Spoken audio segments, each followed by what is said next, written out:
raconte. Christophe Ondelatte. Ça se passe un soir de mai 2021 en Dordogne. Thierry Dupin, un ex-militaire de 29 ans, est fou de jalousie. Il vient de découvrir qu'Aline, son ex, la maman de ses 3 enfants, a refait la vie avec un autre homme. Alors ni une ni deux, il enfile sa tenue de camouflage, il prend une carabine, un pistolet 9 mm, et il débarque chez son ex comme dans une opération commando. Ouvrons ensemble la code B du dossier d'instruction de Thierry Dupin. Europe 1, Christophe Ondelatte. Dans le système judiciaire français, le dossier d'instruction contient un sous-dossier appelé Cote B. Il rassemble les rapports des experts psychiatres, psychologues et de l'enquêteur de personnalité. Ouvrons l'un de ces dossiers. Ondelatte raconte. Cote B sur Europe 1.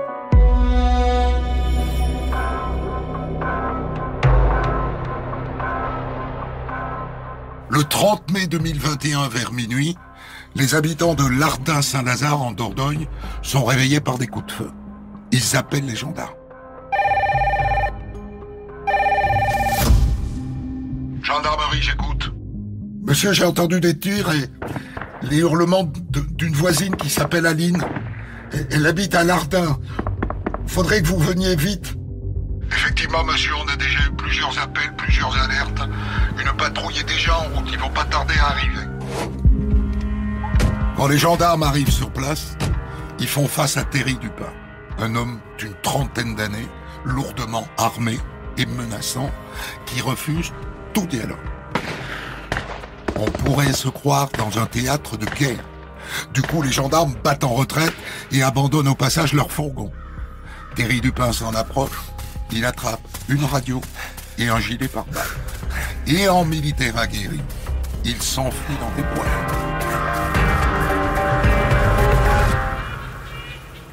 Son ex et leurs 3 enfants sont vivants, mais totalement effrayés. Les gendarmes commencent par les mettre en sécurité. Et le GIGN débarque en renfort. Une chasse à l'homme débute.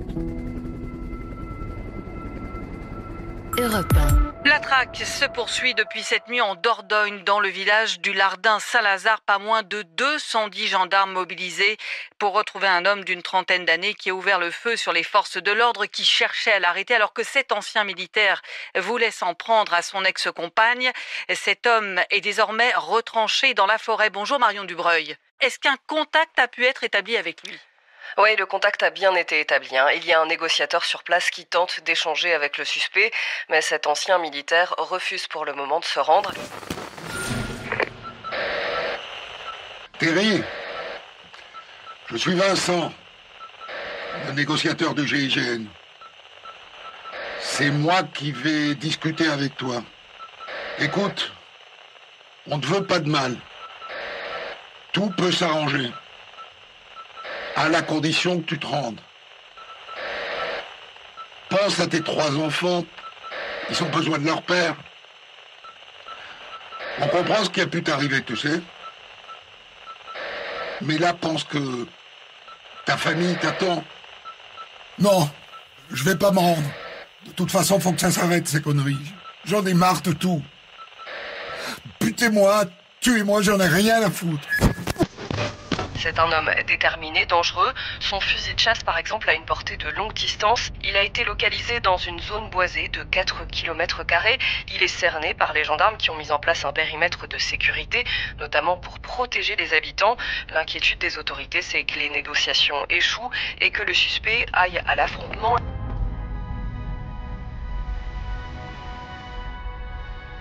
C'est quelqu'un qui a quand même un sang-froid assez établi. Maître Reda Amouche, avocat d'Aline. C'est un militaire de carrière qui manie parfaitement les armes et qui à aucun moment n'a été arrêté par la peur du gendarme, ni par la peur de perdre ses enfants. Après 36 heures de traque, Thierry Dupin jaillit d'embosquer et ils se mettent à tirer sur les gendarmes. Les militaires du GIGN répliquent.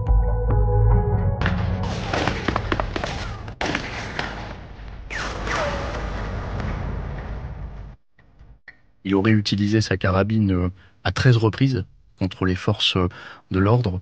Son pistolet semi-automatique à 3 ou 4 reprises supplémentaires, il tire directement envers les gendarmes, mais également sur l'hélicoptère du GIGN qui est dépêché sur place.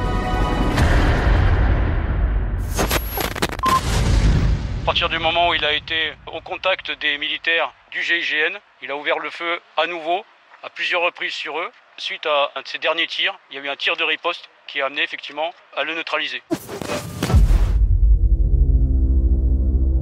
À un moment, Thierry Dupin vacille. Il vient de recevoir une balle dans la gorge. Il est grièvement blessé. Les gendarmes le transportent à l'hôpital.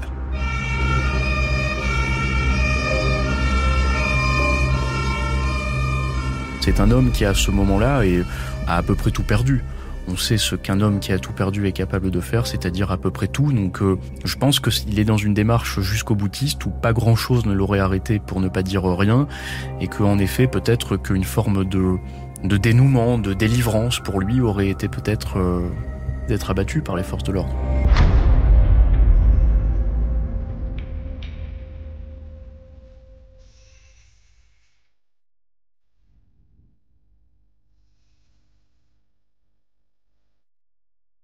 À l'hôpital de Bordeaux, Thierry Dupin est assez vite sorti d'affaire.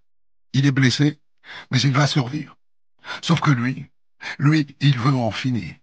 Alors à son réveil, il arrache ses perfusions et retire sa canule de trachéotomie. Transféré en prison dans une unité psychiatrique, il tente encore de se suicider. Quelques mois plus tard, une fois stabilisé, il est incarcéré à Gradignan, dans la banlieue de Bordeaux. Bon, je l'ai vu, il était au quartier d'isolement dans cette pièce, qui est aussi une salle qui est utilisée pour faire du sport. Patrice Lenormand, expert psychologue. Et on me l'a jamais présenté comme étant un détenu particulièrement surveillé, parce que je crois que ceux-là doivent être accompagnés, y compris pendant les actes d'expertise. Parce que moi, je l'ai reçu seul. Donc, bon, il a collaboré sans aucune difficulté aux entretiens, malgré sa trachéotomie et sa difficulté à verbaliser. Alors, à verbaliser et à parler. Ça demande aussi beaucoup d'attention pour moi pour comprendre ce qu'il dit, parce qu'il s'exprime en bouchant sa canule. Il n'y a pas de véritable son. Les sons qui sortent sont des sons de souffle, en fait. Qui sont suffisants pour comprendre. Donc ça passe beaucoup par le regard. Alors un regard qui est un mélange de tristesse, un mélange de dépit, de détresse.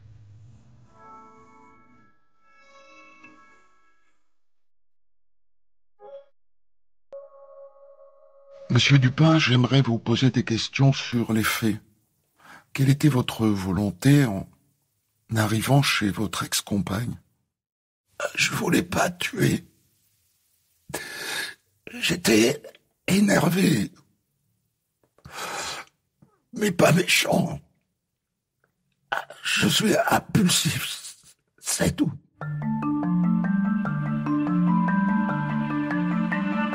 C'est quelqu'un qui est quand même plutôt taiseux, qui, bien que normalement intelligent, n'est pas trop dans la réflexion sur les motivations profondes de ses comportements, de ses relations avec les autres. Et puis, malgré tout, il est attentif et il répond aux questions sans aucune difficulté. Voilà, sauf à certains moments. Il élude parce que c'est douloureux, mais bon, c'est pas de la manipulation au sens strict, quoi. C'est vraiment, j'ai pas envie de penser à certaines choses, donc je ne réponds pas, on arrête là.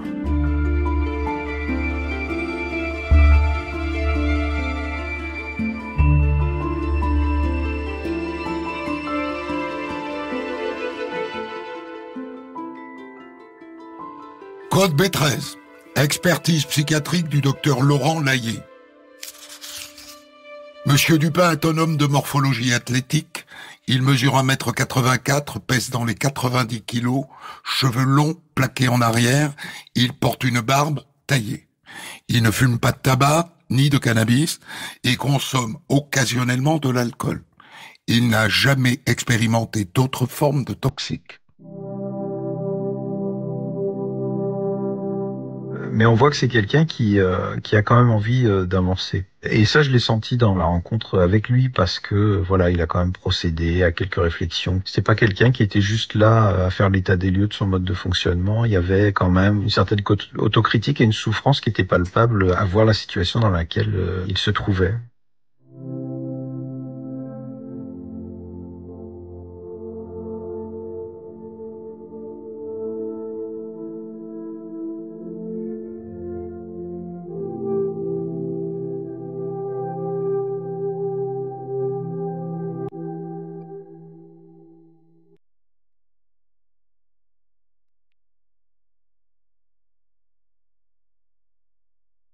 Pour comprendre le parcours de Thierry Dupin, la juge d'instruction fouille comme c'est d'usage dans son enfance.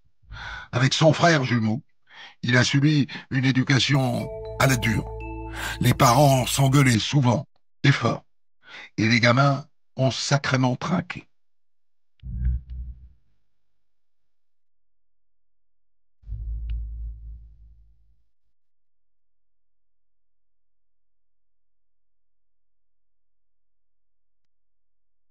Ses parents de M. Dupin se sont séparés quand il avait 7 ans. Docteur Laurent Naillet, expert psychiatre. Il a alors vécu avec sa mère jusqu'à ses 13 ans, puis ensuite il a été recueilli finalement par une tante, la sœur de sa mère, parce qu'il y avait trop de tensions dans le milieu familial, trop de tensions avec sa mère, et cette mère, il l'a décrit à la fois comme inaffective, avec l'impression qu'elle était particulièrement inaffective avec lui, mais aussi violente.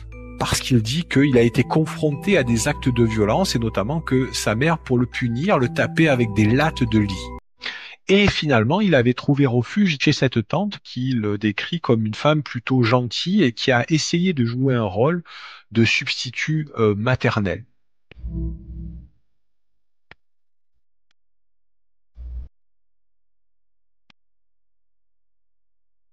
Code B43. Enquête de personnalité de Fanny Signarpieux. Thierry Dupin redouble son CP suite au déménagement. Il explique que l'école ne lui plaisait pas. Pendant quelque temps, les liens avec sa mère sont maintenus, il se voit régulièrement. Sa mère déclare « Thierry a mal supporté la séparation avec son papa, il ne supportait pas qu'on ne soit plus ensemble, il est devenu plus dur, plus turbulent, et il avait beaucoup de mal avec l'autorité maternelle. Et quand j'ai connu quelqu'un d'autre vers ses 13 ans, il n'acceptait pas du tout, et on était en conflit. »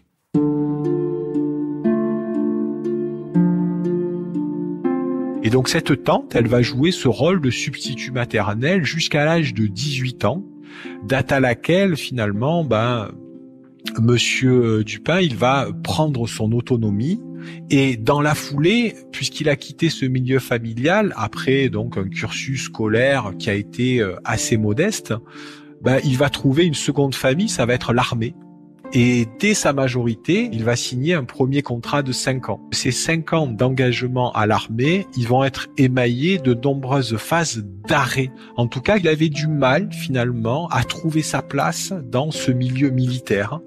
Peut-être aussi que les opérations extérieures dans lesquelles il avait été engagé, au Mali, au Tchad, à Djibouti, avaient aussi eu un impact sur lui. Et c'est la raison pour laquelle, à l'âge de 24 ans, son engagement n'avait pas été renouvelé.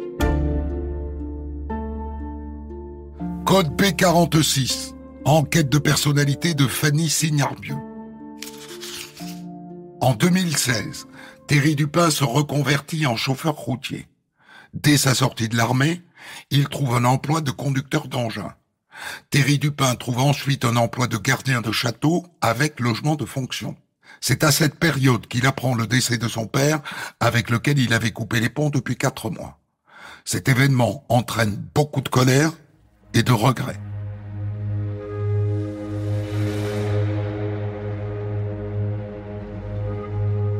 Sur un plan sentimental, et c'est là aussi une des clés de cet examen expertal, c'est qu'avant l'âge de 21 ans, Monsieur Dupin ne va pas me rapporter de relations sentimentales qui ont vraiment compté.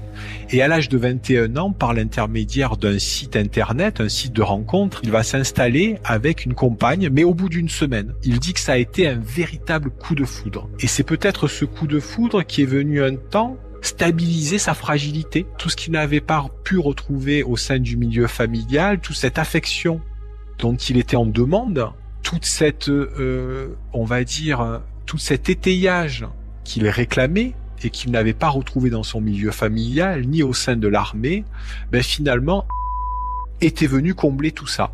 Et il va avoir 3 enfants avec et il va me dépeindre une relation totalement fusionnelle avec elle et qu'il voulait sans nuage. Code B46. Enquête de personnalité de Fanny Signarbieu. Les premières tensions entre Thierry Dupin et sa compagne apparaissent après la naissance de leur premier enfant. Ils se séparent fréquemment pendant de courtes périodes, souvent pour des raisons de jalousie, fondées ou non. Thierry Dupin précise, ça dépassait pas 2 ou 3 semaines, elle pensait tout le temps que je voyais d'autres femmes, elle était très jalouse, et moi aussi, j'étais très jaloux, j'avoue. On se parlait mal, on se tapait dessus. Cette relation, elle est profondément toxique. Maître Reda Amouche, avocat d'Aline.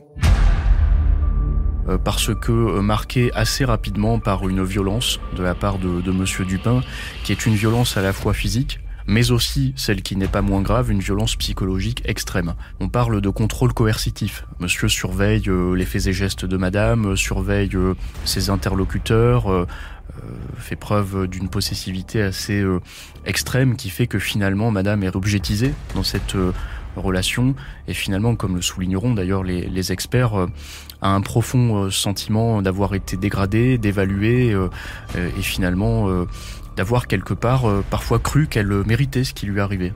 C'est le logiciel qui a été le sien à un moment. Code B21. Expertise psychiatrique du docteur Laurent Layet.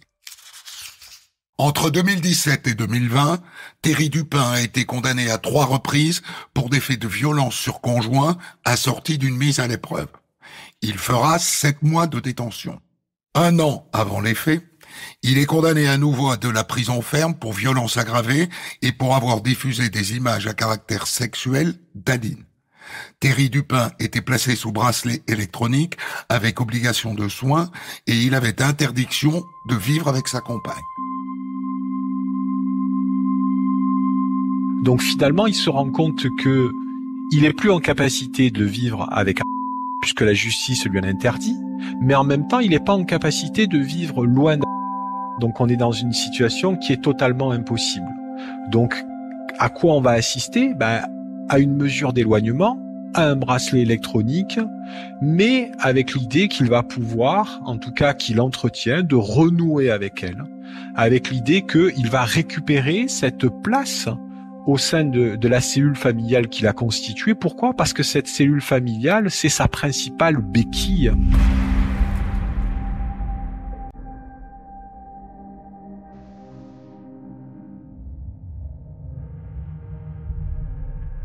Et au moment des faits mis en cause, il est inquiet parce que il suspecte que peut-être il y a un autre homme.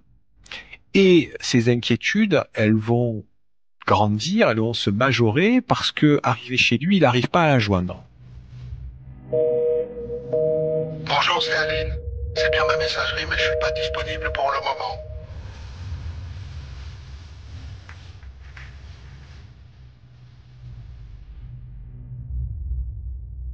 Et comme Monsieur Dupin, c'est quand même une personnalité particulière et qu'il est assez jaloux, très possessif, puisque sa compagne, elle gardait la jouissance du domicile familial, il avait gardé la possibilité d'accéder aux caméras de surveillance de son domicile.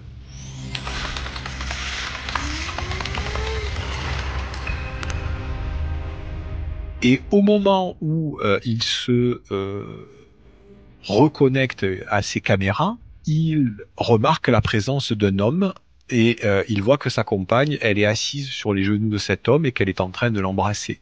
Et c'est alors que Monsieur Dupin, il est confronté à un élément de réalité qui est très éloigné de la réalité qu'il pouvait s'imaginer, et donc il est pris d'un violent sentiment de colère à ce moment-là.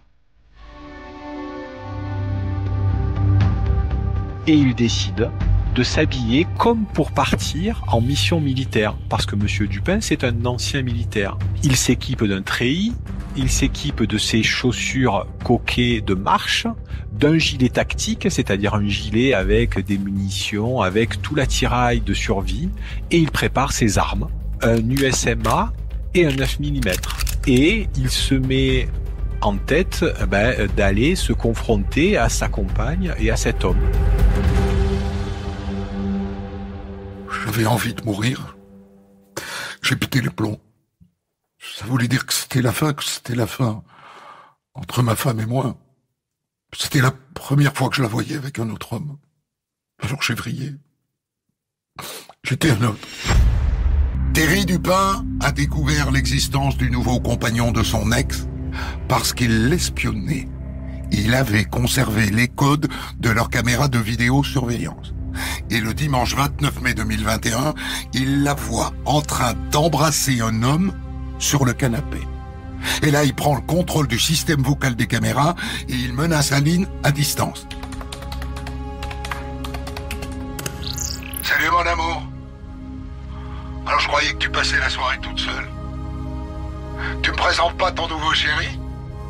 Tu t'es bien foutu de ma gueule, hein? On va régler ça demain, toi et moi. Il met son épouse en alerte. Il essaye quelque part de la menacer. Docteur Laurent Laillé, expert psychiatre. Et c'est là où on voit le comportement un peu manipulateur qu'il a pu avoir à ce moment-là. Sur son téléphone, il essaye de la rassurer en disant « Je passerai demain », alors qu'en fait, il était en chemin pour venir chez elle. Et il arrive quelques instants plus tard sur place. Il va défoncer la porte d'entrée à coups de pied.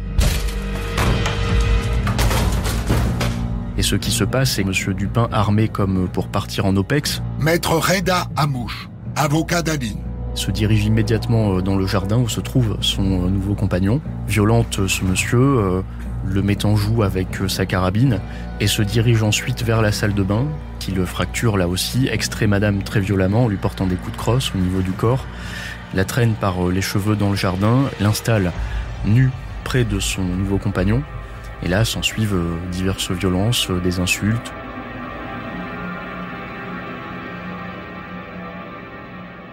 Monsieur Dupin, quand vous étiez face à votre compagne et à son nouveau compagnon, qu'avez-vous fait? Lui, le type, je lui ai mis un coup de crosse dans le nez, puis des coups de poing. Et je l'ai tapé. Puis j'avais une arme à la main. Je les ai pointés avec mon arme. J'avais la rage, j'avais la haine. Mais je vous jure, je voulais pas les tuer. Ensuite, j'ai tiré des coups de feu en l'air. Puis 2 autres sont tirés entre les jambes de ce monsieur, le nouveau compagnon de ma cliente. Et puis ensuite, cet homme, profitant d'un moment de flottement, réussit à s'enfuir. Monsieur Dupin tire dans la direction de cet homme. Et madame, qui a pu regagner le domicile pour aller rassurer les enfants qui assistent à cette scène effroyable, rassure les petits. Et à ce moment-là, monsieur Dupin les rejoint et de nouveau déchaîne un certain nombre de violences sur madame devant les enfants, menace de mettre fin à ses jours lui-même et finit par sortir de la maison.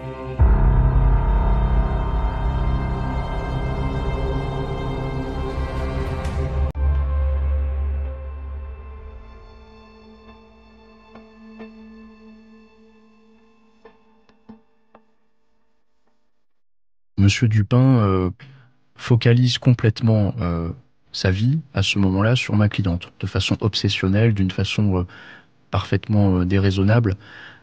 Et donc finalement, même si l'amour de ma cliente, ce qu'il a recherché, n'était plus présent, la tuer, ça aurait été la perdre.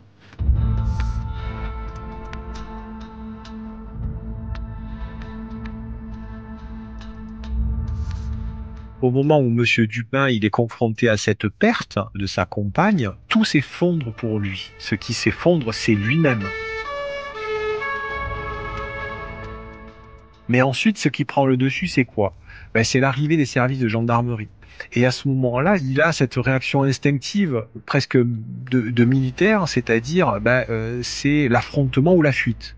Sauf que rapidement, les forces en présence lui font dire que c'est la fuite. Et alors il s'en prend au service de gendarmerie, mais plutôt pour couvrir sa fuite, plutôt que pour réellement tuer quelqu'un. Pour quelle raison vous avez tiré sur les gendarmes? Pour les provoquer, pour qu'ils ripostent, pour qu'ils me tuent, je voulais en finir. Mais pourquoi ne pas le faire vous-même? J'y arrivais pas, j'avais peur de mourir. Mais pourquoi avoir mis un gilet pare-balles alors? Je voulais pas avoir des blessures superficielles, je voulais qu'ils visent la tête.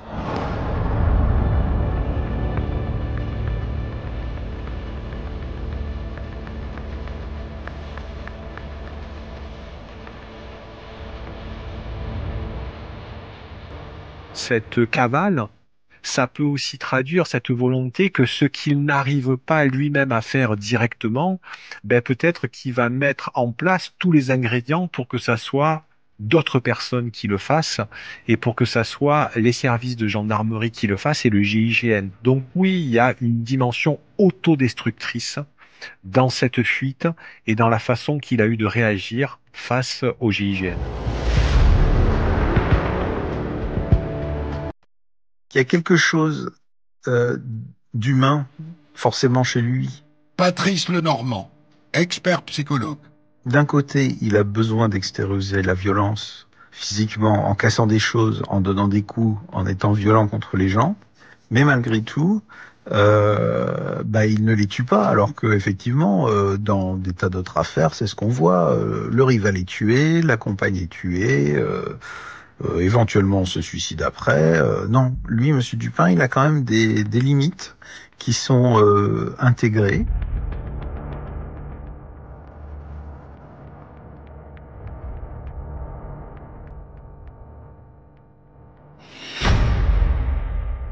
Code B13, expertise psychiatrique du docteur Laurent Layet. Pendant 1 an, Thierry Dupin a consulté un psychiatre dans le cadre d'une obligation de soins relative à sa dernière condamnation. Dans le dossier médical, le médecin évoque un homme impulsif, réagissant de manière excessive lorsqu'il se sent rejeté ou dévalorisé.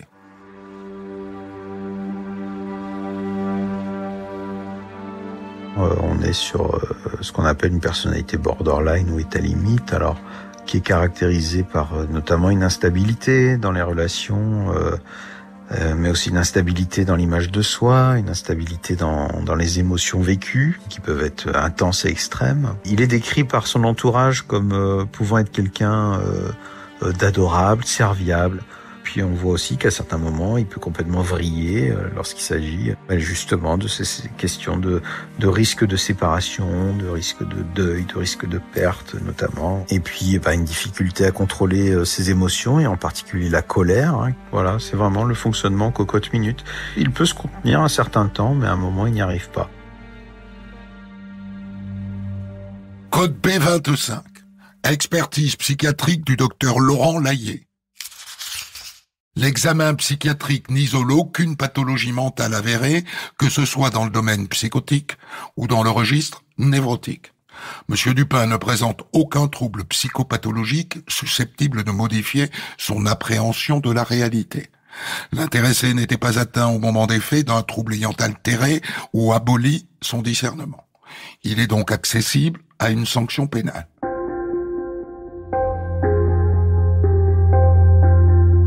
C'est pas quelqu'un qui perd contact totalement avec la réalité. C'est-à-dire, c'est quelqu'un qui a quand même conscience que là, il est en train de dysfonctionner, que c'est quand même quelqu'un qui est complètement dépassé par la colère, qui est finalement mu par ce sentiment de colère, mais qu'il est en train finalement de vraiment dérailler.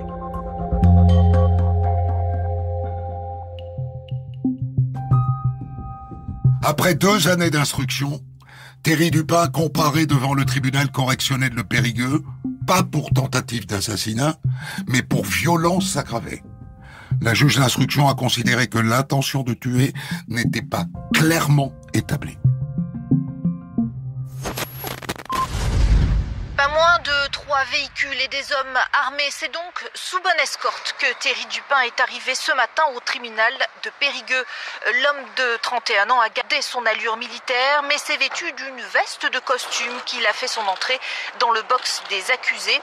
Un pansement bien visible sur son cou, car Thierry Dupin s'exprime difficilement depuis ce tir de riposte du GIGN le 31 mai 2021.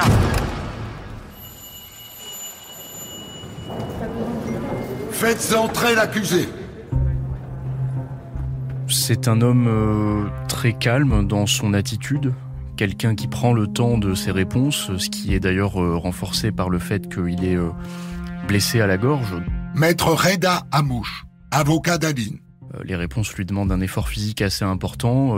Il doit assez régulièrement appuyer au niveau de sa trachée pour qu'une voix très faible puisse en sortir. Et donc on doit tendre l'oreille pour véritablement entendre ses propos.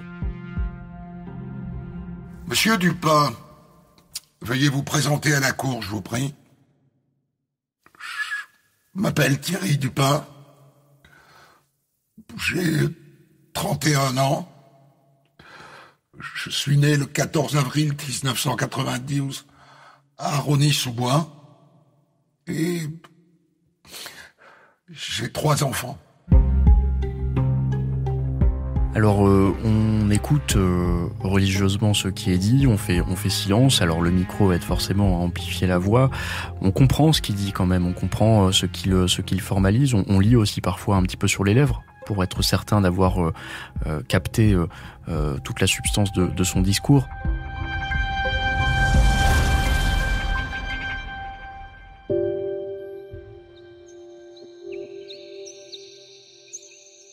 Il minimise pas, il n'y a pas du tout de provocation dans son propos.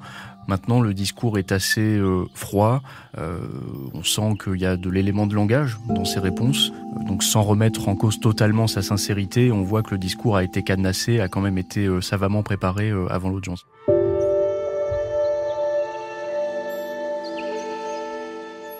J'ai pu me rendre compte que j'avais fait peur à des gens. Les actes que j'ai commis sont pas pardonnables. Et ma seule intention, c'était d'en finir avec la vie. Mais je voulais pas tuer ma compagne Aline, je voulais pas.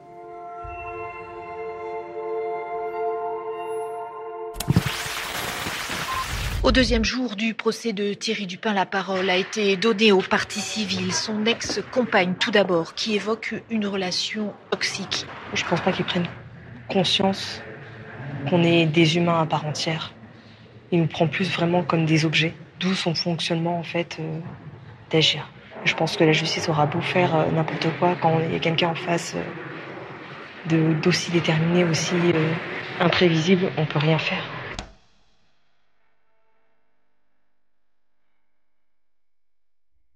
Quand elle arrive au procès, elle est terrorisée et en même temps assez déterminée à ce que la page puisse enfin être tournée. Son but, elle, ce n'est pas de se venger de Thierry Dupin en instrumentalisant une procédure pénale.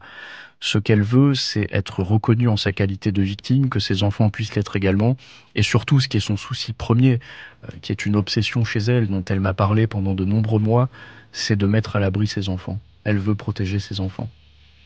Ces enfants ont déjà été absolument, évidemment, traumatisés par les images qu'ils ont vues ce soir-là, mais aussi par de la violence physique qu'ils ont subie pendant des années, évoquée par au moins 2 des enfants dans leur déposition, les stigmates qu'ils portent, la dépression, le manque de confiance en soi. Tout cela, ce sont des réminiscences de la violence qu'ils ont subie pendant des années. Code B15. Expertise psychologique de Patrice Lenormand. Le risque de récidive de Thierry Dupin reste élevé du fait du trouble de personnalité et notamment des carences affectives le portant à établir des relations fusionnelles. Rappelons que la notion de rupture sentimentale avec Aline n'est toujours pas consommée dans l'esprit de Thierry Dupin, ce qui implique toute mesure visant à tenter de garantir de nouveaux contacts dans le futur. Une mesure de soin pénalement obligée nous paraît opportune en sortie de détention. Et en fait, Monsieur Dupin, il a énormément de mal à développer un insight, c'est-à-dire la capacité à regarder à l'intérieur de lui. Docteur Laurent Layet, expert psychiatre. Si Monsieur Dupin, il n'est pas en capacité de s'interroger et d'analyser ce mode d'attachement désorganisé qu'il a aux personnes qui l'entourent, rien ne dit que, dans l'avenir, s'il rencontre une nouvelle relation sentimentale, ce jeu de l'attachement désorganisé va à nouveau rentrer en ligne de compte. Donc ça veut dire que s'il ne fait pas ce travail d'introspection sur lui-même, rien ne dit qu'il pourrait récidiver sur une autre personne.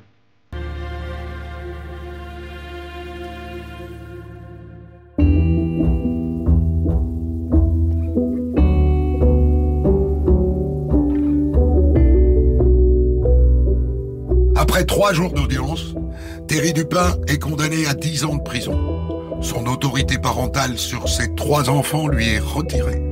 Il ne fait pas appel du jugement.